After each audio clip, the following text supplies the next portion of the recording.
Selamat siang. Saya kebetulan ada kelas e-learning dengan semester 1 untuk mata kuliah morfologi dan taksonomi tumbuhan. Jadi ya saya harus membagi waktu juga kepada mereka ini. Baik, hari ini saya akan memberikan paparan tentang pengertian gulma. Ya, saya Lentina Setinjak, dosen ilmu gulma Universitas Quality Brastagi, akan menyampaikan kepada adik-adik mahasiswa apa sebenarnya yang dimaksud dengan gulma. Ya, jadi bukan berarti bahwa kalau sudah rumput sudah gulma lah, itu bukan berarti begitu, tapi kita harus beranjak dulu dari pemahaman, definisi, artinya apa sebenarnya arti dari gulma. Baik, dalam video ini akan kita saksikan seperti apa gulma.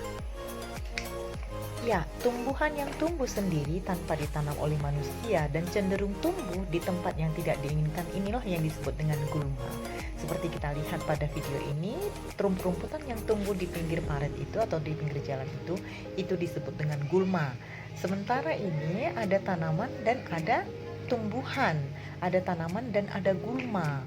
Ya, tanaman itu yang ditanam oleh manusia, dipelihara, diolah, hendak diambil hasilnya, baik hasil berupa nilai keindahan ataupun ada produksi tertentu, ada hasil yang mau didapatkan. Beda dengan gulma, tidak ada yang mau didapatkan dari gulma, ya. Dia tumbuh sendiri, merusak pemandangan, tumbuh di tempat yang tidak diinginkan. Ya, ini jenis sawi yang memang sengaja ditanam, ya. Sengaja ditanam. Jadi dia tidak tumbuh sendiri, tapi sengaja ditanam. Nah, ini disebut dengan tanaman. Ya, dia tidak tumbuh sendiri, tapi sengaja ditanam. Dan ini akan dihindarkan dari gulma. Jadi diupayakan tanaman itu bebas dari gulma supaya tidak merebut nutrisi yang dibutuhkannya untuk pertumbuhannya, sehingga dia mendapatkan nutrisi yang penuh, ya. Ini sayuran pakcoy, ya, dan ini sayuran sawi. Wow, kelihatan begitu segar, ya, karena habis hujan juga, jadi tanaman sayurnya segar. Nah, ini tanaman sayur juga diupayakan tidak sampai diganggu oleh kehadiran tumbuhan yang tumbuh sendiri, yaitu gulma, ya. Nah, ini ada gulma yang harus dibuang juga ini.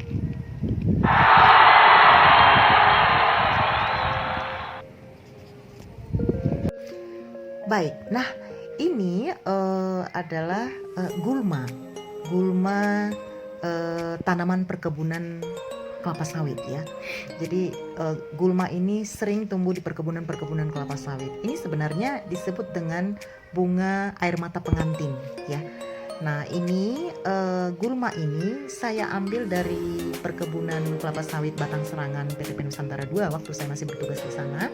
Karena saya lihat bunganya cantik, saya ambil, saya stek dan saya bawa ke rumah saya pelihara. Nah, dalam keadaan seperti ini, statusnya sekarang bukan lagi gulma, tapi statusnya adalah tanaman.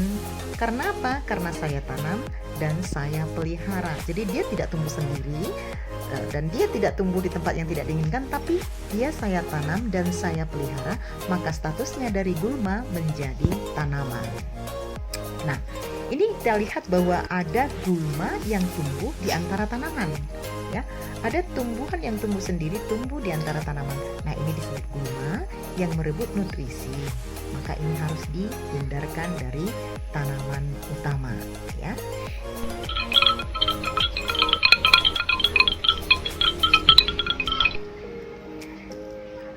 Nah, kita lihat rumput-rumput ini ada berbagai jenis, ya.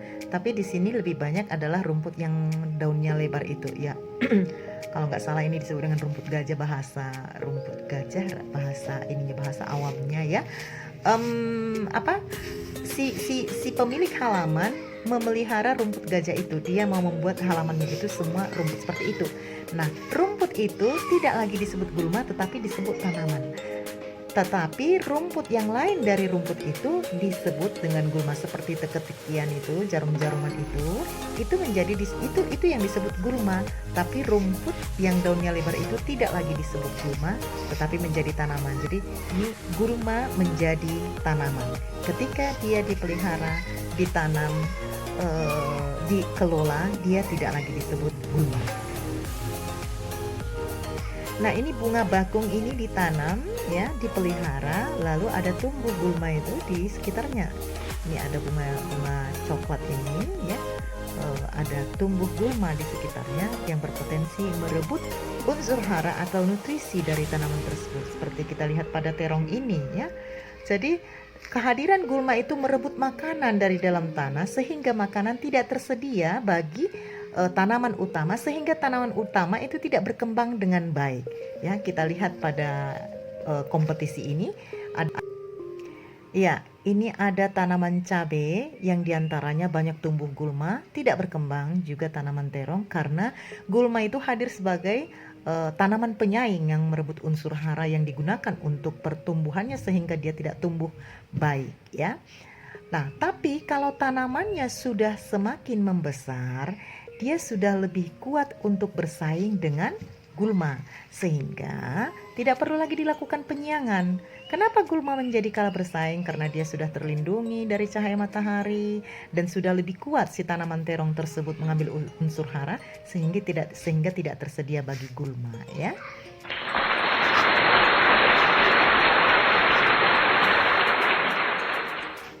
Baik, sekarang kita lihat tanaman yang satu ini. Ini adalah labu kuning ya. Jadi yang kita produksi dari sini adalah sayuran buahnya, labu yang berwarna kuning. Enak untuk dikonsumsi, bisa sebagai sayuran dan bisa juga dibuat jadi kolak ya. Petani banyak menanam ini ya, dan banyak dikonsumsi oleh masyarakat Indonesia. Tapi karena letaknya di teras, tumbuh sendiri, tidak ditanam dan tidak dipelihara, yang tadinya statusnya sebagai tanaman itu berubah menjadi gulma. Maka ini gulma harus dicabut dan dibuang. Jadi ada status yang dari gulma menjadi tanaman, tapi ada juga status yang dari tanaman menjadi gulma. Itu tadi berdasarkan definisinya, tumbuh sendiri, tumbuh di tempat yang tidak diinginkan, merusak pemandangan, dan merugikan. Maka tanaman pun bisa berstatus menjadi gulma.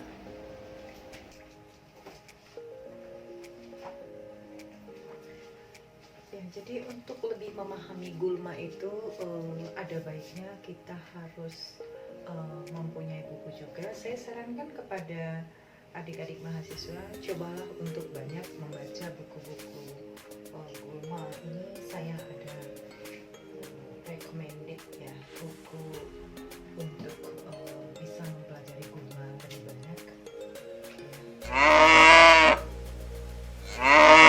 Fundamentals of Wheat Science ya, jadi dasar-dasar ilmu gulma. Jadi di sini kita nanti akan membaca begitu banyak dibicarakan tentang gulma seperti apa ya. Kemudian saya juga punya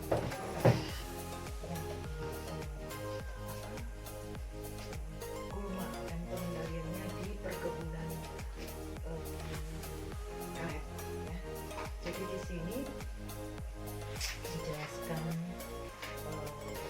berbagai jenis gulma, jadi bisa juga identifikasi gulma, berbagai jenis gulma yang terdapat di perkebunan karet ya. Jadi ya kita bisa melihat seperti ini ya. Ini kemudian bisa kita lihat jenis gulma yang lain ya. Ini untuk Graminia atau Poaceae ya, Cryptococcus arrescens ya. Jadi ini saya kira kita mengenal jenis gulma ini. Jadi banyak membaca buku gulma akan membuat kita lebih banyak memahami tentang gulma-gulma, mengidentifikasi dan lebih mengenalinya lebih dalam lagi kalau kita mengetahui fisiologi pertumbuhannya, sehingga kita mengerti bagaimana teknik mengendalikannya. Demikian tadi pembahasan kita tentang gulma. Jadi jelas dibedakan apa itu gulma, apa itu tumbuhan, dan apa itu tanaman. Bagaimana satu tanaman statusnya menjadi gulma, dan bagaimana satu gulma statusnya menjadi tanaman. Jadi jelas ya, bisa kita bedakan. Ya, jadi persaingan antara gulma dengan tanaman itu ya seperti ini.